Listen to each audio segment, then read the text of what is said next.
Hi, everyone. Sandy Zinn, along with my colleague, business partner, and longtime friend, Justin Einhorn. We're with Zinn Sports Group. A little background about myself. I've spent 30 years in sports media and technology, working with Major League Baseball and ESPN. We are thrilled to be here with you today, representing the Global Soccer Conclave. We're going to take a few minutes to discuss technology in the sports landscape, particularly how it affects soccer and the growth of the game. So with that, I'm going to introduce my partner, Justin. Justin, how are you today, sir? Doing terrific. Thanks, Sandy. Great to see you. And it's great to be here and part of the Global Soccer Conclave. Ultimately, most of what we touch on under the sports technology umbrella really affects two main areas: fan engagement and athlete growth. If we look at these two buckets, there's a lot to uncover, of course. So we're going to take the next 10 minutes or so to review. Because the Global Soccer Conclave is focused on really growing the game, we're going to look at how the innovation within these buckets can really help in that regard. Specifically, we're going to talk about gamification, betting, AR, VR, motion capture, biomechanics, which is a specialty of Zinn Sports Group, in addition, stadium infrastructure, plenty more. So let's start with fan engagement. Sandy, you're an expert on being a longtime fan. Why don't you tell us a little bit about fan engagement?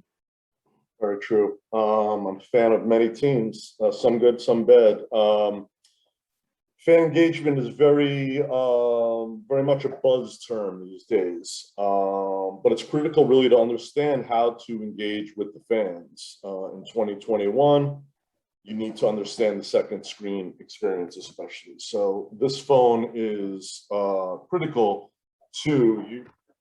Understanding your fan, engaging with your fan, increasing your revenue, etc. The second screen phone is a powerful experience. So Justin, why don't you take it over and describe some of the second screen experience? Sure. Of course, many sports entities, whether it be a league or even a venue or specific teams, they're going to have their own app, of course, but they don't really always offer the fan a good alternative to the game, or they don't even know necessarily how to offer the fan the best possible alternative or a way to really keep them engaged in their app. You know, really showing them what a second screen experiences should be all about. So this is a great potential avenue for clubs and leagues, etc., to really monetize through free gameplay and betting, other areas, to just keep the fan engaged in the game just through a second screen. It's really added real estate.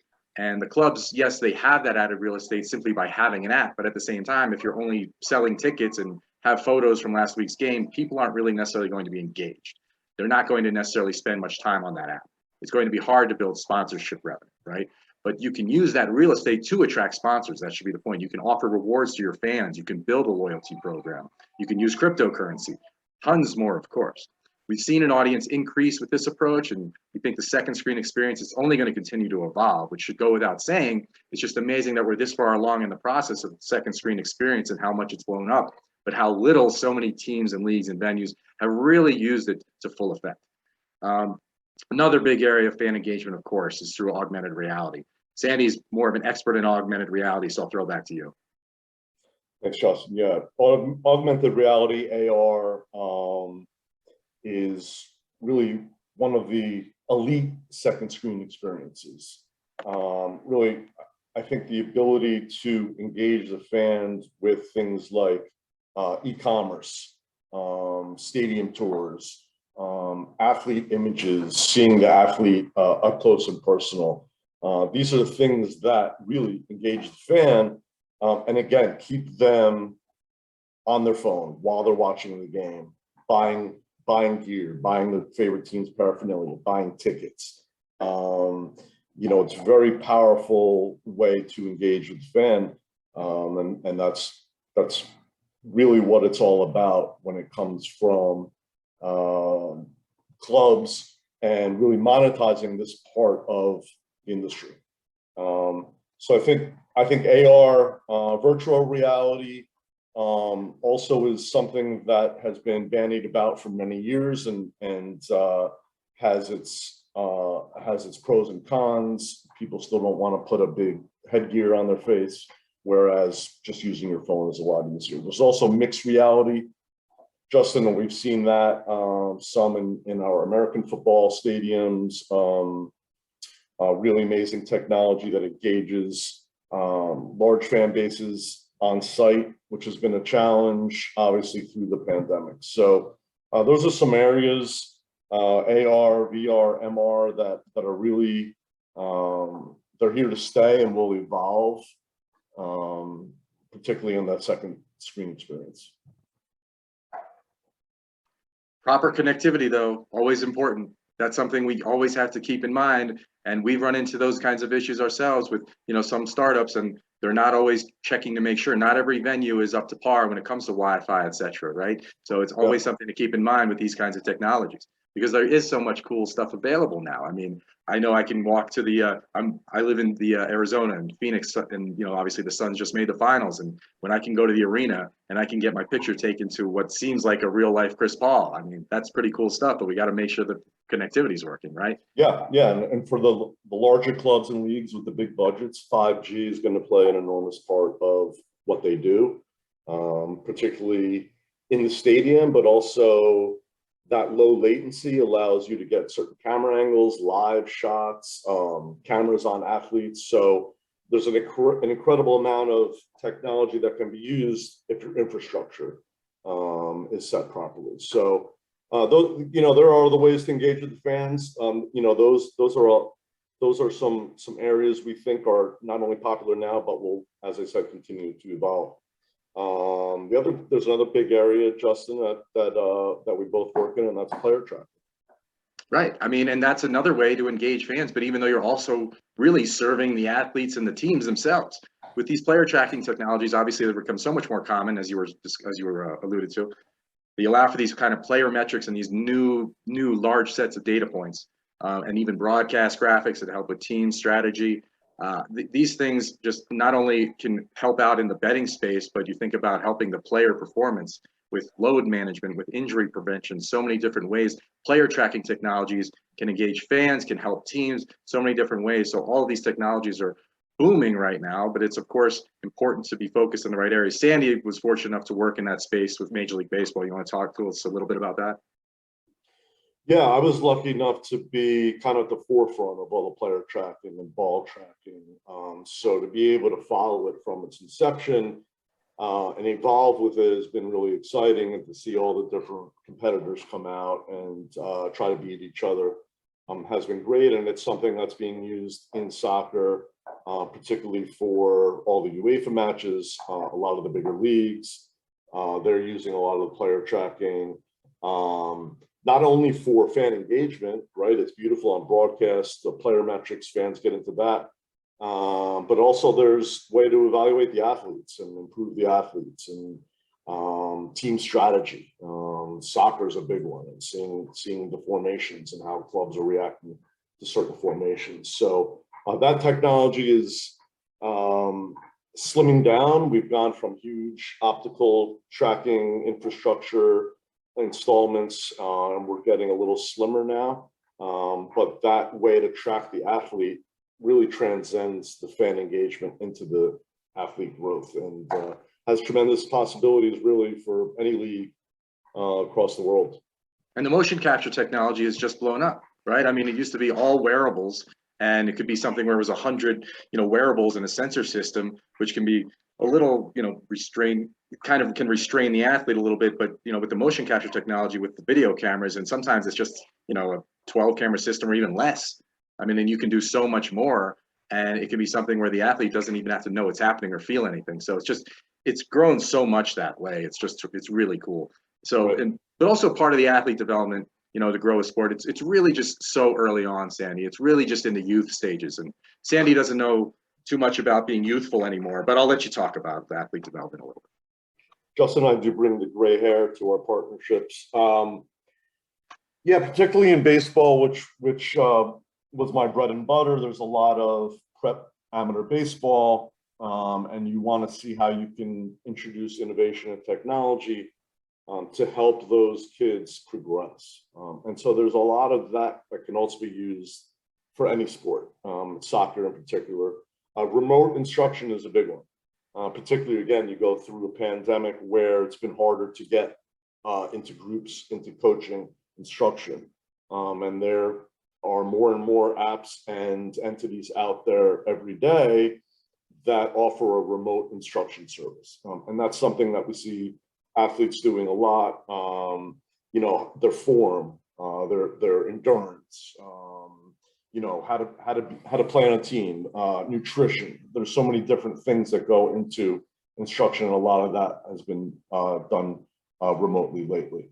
And again, especially during the pandemic, when we don't know when this is going to end, a lot of people are a lot more comfortable in getting that remote instruction. There's affordable video platforms, Justin. As you know, we have a couple of partners in this regard that will record the athletes, record their matches.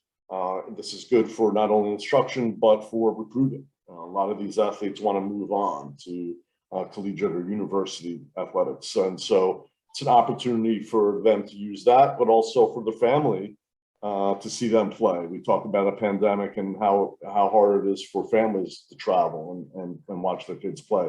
So we have definitely across the landscape several video options where that's now affordable to bring those matches into the home, and again, for recruiting purposes. So there's a lot that we could do with affordable video.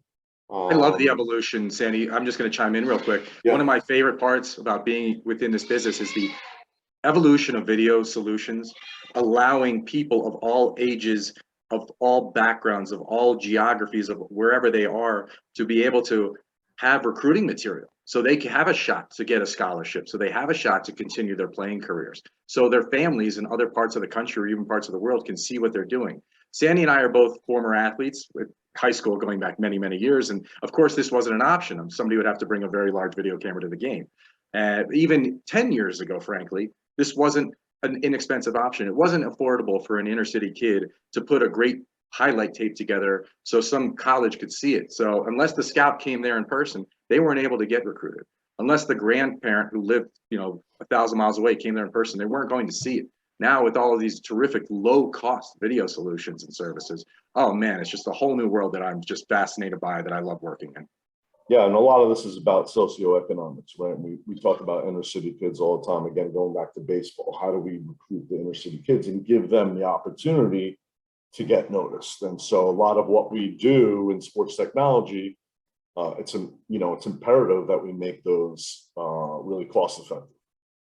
And so that, which leads us into really our final talking point here. And as we represent startups, it's important to understand how startups go about raising money and capital. Justin and I, we have a little acronym called TAP, which is Team Attitude Plan.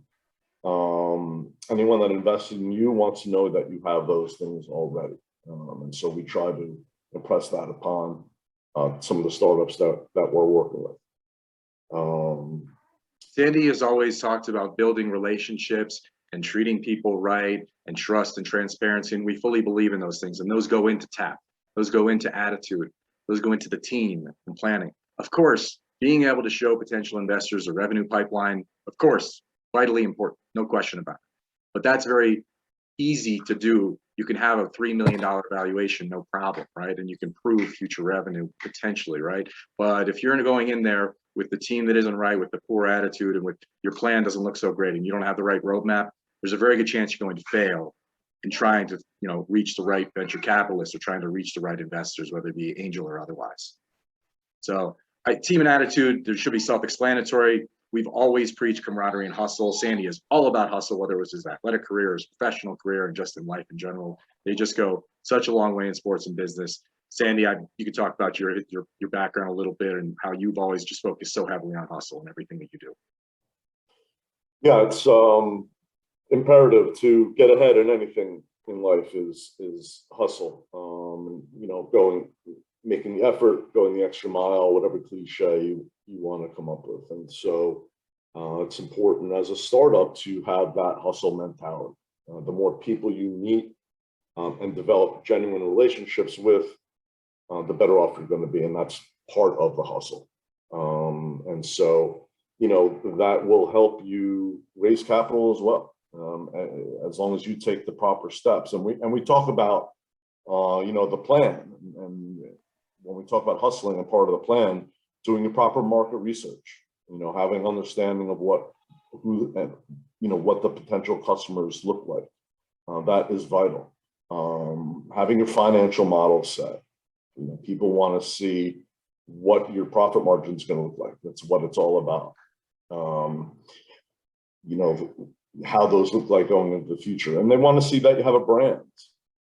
You have an actual product with a name and a logo and a brand, and you're ready to move forward. And so all of those things are encapsulated in that hustle. And the more you do that, the more success you're going to have. Couldn't agree more. So I think that's going to do it for us. I think we covered a lot. Okay. So we're going to be participating here and there, Monday through Wednesday, Global Soccer Conclave. Very excited. Thank you so much to Satish for hosting us. Again, I'm Sandy Zinn. This is Justin Einhorn. We are the Zinn Sports Group. Please reach out to us if you have any questions or would like to work with us or speak with us. Thank you so much. Thanks, everyone.